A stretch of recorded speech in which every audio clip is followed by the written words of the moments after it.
from that. What did you learn? What's the biggest? I mean, you've arguably done everything. So, what's exciting to you now?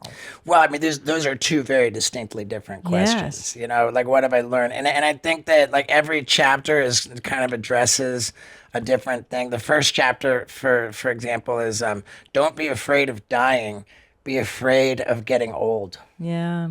Like that. Like getting old is way fucking scarier than being dead. Yeah. Like if there's any problem with being dead, we've all got a pretty bad problem. Also, like, getting old too is like, I don't know, like this is kind of semantics, but it's like being old is different than aging. Do you know what I mean? Like seeing the number tick up, you see people, there's people who are in their 70s and 80s that like live life. There's people who turn 60 and accept that I am going to downshift into the casual pace of like being old. And then they just don't really enjoy life anymore. That seems scarier to me.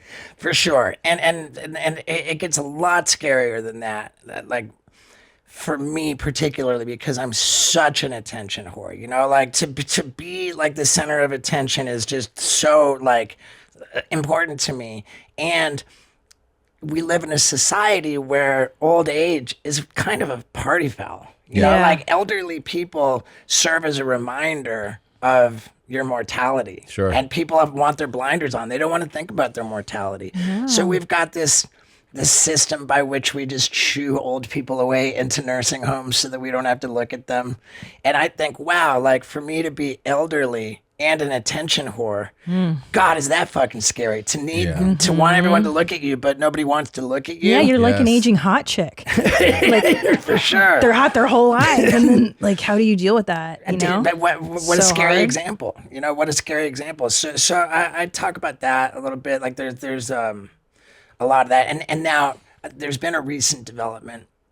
I had Kevin Smith on my podcast, and I was articulating to him like this terror that I feel about getting old, and he was completely unfazed. He said, "Nah, I can think of people who were old and remained edgy and cool." He says, George Carlin, right there. True. He says, Steve-O, I can picture you getting old and being kind of like George Carlin, still like crazy and cool, and and I fucking latched onto that like a drowning man latches onto a life preserver.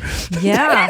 Well, it is a good question because you like right now I'm on the TikTok and I follow Madonna, and there's somebody who was like the hottest shit their whole lives, and now she's entering the latter part of her life, and it's like, well, how does one maintain rock stardom? How do you continue to do it? And is this the right way?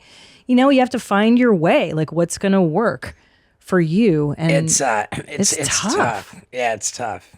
Are we disparaging Madonna over here? No, I know. It's hey, potato. Like she's the queen of it all, and I'm looking to her for inspiration. Really, is this how it is done? I don't know. Yeah, and I'm not accusing you of being disparaging of Madonna. I just think that it's like what I think is scary, and this is not pro or con, but that Madonna seems to be an example of someone who really still craves the spotlight. Right. Beyond a time when it seems like it might make a lot of sense. So that resonates with you then, right? Big time. But then but maybe there is a way, I'm saying, to maintain the spotlight. But what I think her approach is like, I'm going to co-opt what the really, really young kids are doing and just do it at my age. And to me, I don't think that necessarily works. Because what Carlin did, if you're keeping in that line of thinking, was I'll keep creating my art and performing it, but I'm not doing it for, it's coming naturally. In other words, like it's this next hour of thoughts and ideas and opinions, and here they are, but they're not like, I hope the kids like this. People just get into it.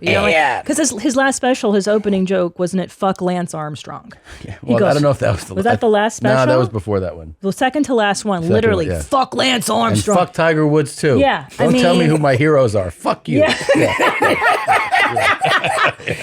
Fantastic, because he leaned into being a curmudgeon-y old guy. Really worked. So maybe it's leaning into like who you are, your essence, versus trying to co-opt.